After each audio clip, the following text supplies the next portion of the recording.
Muito bem, voltamos a falar direto da página do Jornal Visão Espírita no YouTube e no Facebook para mais uma gota de Espiritismo, mais uma gota de O Livro dos Espíritos, livro 4, capítulo 1, Penas e Gozos Terrenos. Vamos continuar no item Desgosto pela Vida, Suicídio. Desgosto pela Vida, Suicídio. Questões 946, 946A e 947. Vamos estudar? Se você puder compartilhar esse vídeo, é um vídeo importante, porque muita gente passa por isso, né? Tem essa ideação suicida. Se você puder compartilhar, você ajuda quem está precisando. Se você puder comentar, curtir esse vídeo, também ajuda bastante, porque aí o YouTube e o Facebook entendem que seria interessante recomendar esse vídeo para outras pessoas, tá bom? Então vamos lá. 946. O que pensar do suicida que tem por objetivo escapar das misérias e decepções desse mundo?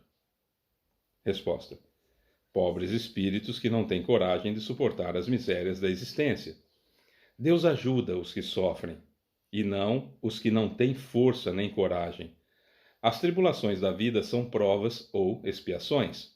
Felizes dos que as suportam sem lastimar, pois serão recompensados. Infelizes dos que, ao contrário, esperam sua salvação daquilo que, em sua impiedade, chamam de acaso ou destino.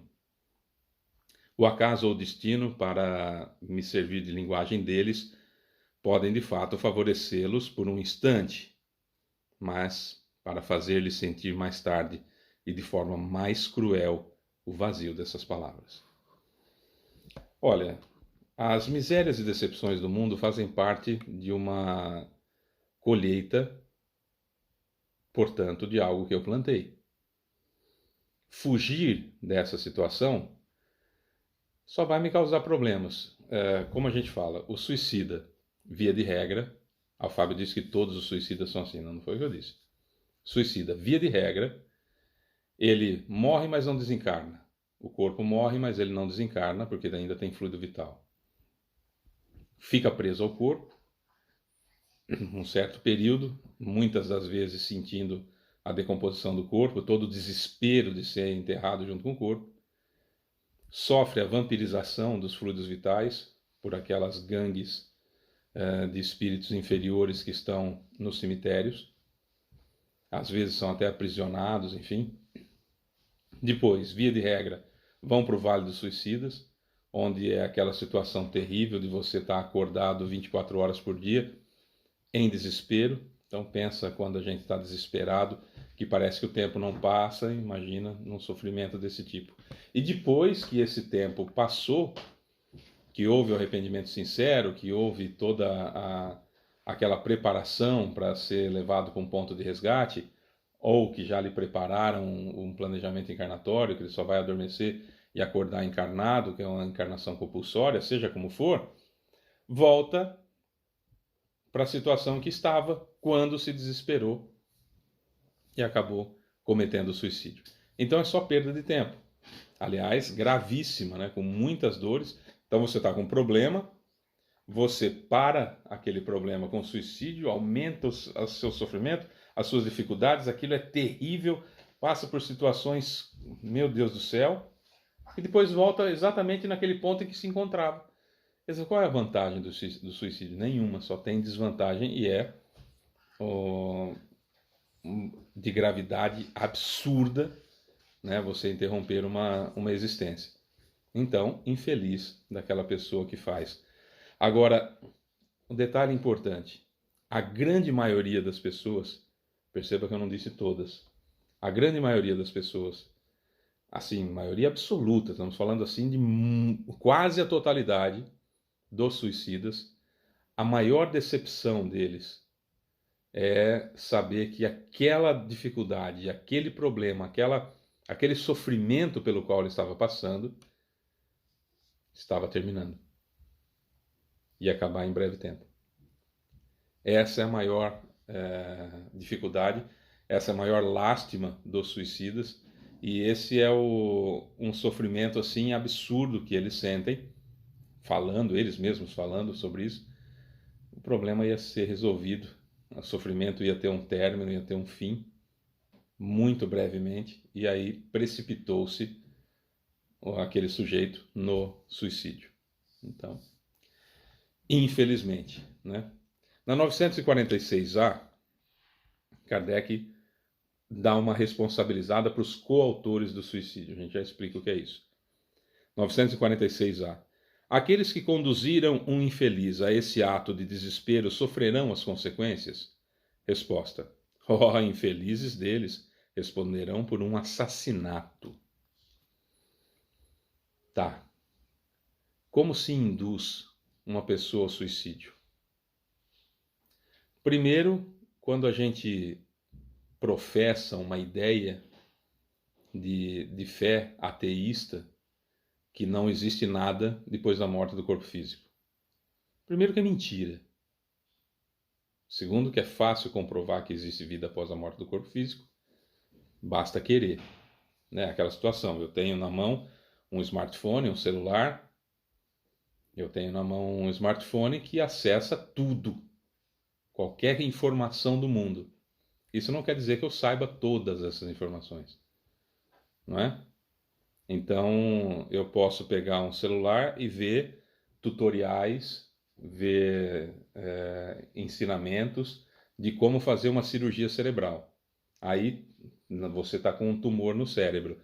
E aí tem eu que pesquisei na internet como fazer uma cirurgia cerebral de um tumor e tem um médico formado em medicina que já fez residência, que já tem seu consultório, que está atendendo pessoas necessitadas, que já fez cirurgia cerebral, do lado. Quem você escolhe para fazer a sua cirurgia? É evidente que você vai escolher, se for uma pessoa sensata, vai escolher o cirurgião, certo? E não aquele que tinha a informação à disposição. Então, ter informação à disposição não me torna um expert. Eu preciso exercitar, eu preciso aprender de fato, certo? Então, quando eu passo essas ideias, porque o ateu nada mais é do que um rebeldezinho, né? um tolinho que quer se rebelar, ou não, eu não acredito que exista um Deus, morreu, acabou, é um inteligentinho, por mais conhecimento que tenha, rebelde, sem causa. Ah, Fábio, mas tem ateus que são extremamente inteligentes. Tá, isso, nessa área são inteligentinhos, rebeldes contra a divindade, por um problema de não aceitação de si próprios, de não concordar com o que está acontecendo na sua vida, de não concordar, muitos deles são homossexuais ou têm tendências homossexuais e não aceitam isso, e aí se rebelam contra a divindade ou outras situações quaisquer de provas e expiações, certo? E esse é o cerne da questão de revolta-se contra Deus porque não aceitou, porque perdeu, entre aspas, esse perdeu um ente querido, não é? Ou teve decepções, então, Deus está fazendo isso comigo. Então, é uma arrogânciazinha. Via de regra, o ateu é arrogante mesmo, é prepotente, se acha tão importante a ponto de simplesmente negar a existência de Deus sem pesquisar para saber que é verdade que existe. Mas, enfim, só para a gente poder entender. Então, quando você passa, olha que coisa interessante, quando você repassa em WhatsApp, quando você repassa nas suas redes sociais, incitações ao egoísmo, incitações ao orgulho, incitações à vaidade, aquelas frases, não procuro mais ninguém, porque agora só vou cuidar de mim. Porque quem não quer a minha presença, tem a minha ausência, aquelas frases tolinhas que a gente vê, e que para uma pessoa que está depressiva, ela assume aquilo. Ah, Fábio, mas eu vou ter responsabilidade sobre aquilo que eu posso? Claro! Você não vai ser um assassino direto, mas você vai ser coautor do suicídio. Ao passo que se você passar posts de esperança, de que tudo vai melhorar, de informações úteis, de coisa boa, você não vai ser cúmplice de suicídio. E pode até salvar vidas. Né? Passando, por exemplo, esse vídeo adiante, alguém que está com ideação suicida, assiste, vê como é que funcionam as coisas, de repente para pensar, sai do círculo vicioso de pensamento dos obsessores e vai dar uma melhorada, não é? Então tem toda essa situação que a gente precisa analisar. E é claro, aquelas pessoas que induzem, encarnados ou desencarnados, que induzem o outro, convencem o outro de que o suicídio é a melhor saída, são considerados assassinos no plano espiritual ou no plano carnal. Um espírito obsessor pode fazer com que eu cometa o suicídio? Não. Mas ele pode sugerir, como ele sugere tantas coisas. Não é? Às vezes a gente pensa que o obsessor fica falando na cabeça da gente: eu vou te matar, eu te odeio, você é a pior pessoa. Não. Ele vai ver qual é a minha tendência ruim, que faz com que eu baixe a vibração, que faz com que eu fique mal, e ele vai potencializar aquilo. Eu dou sempre um exemplo de comida, bobinho.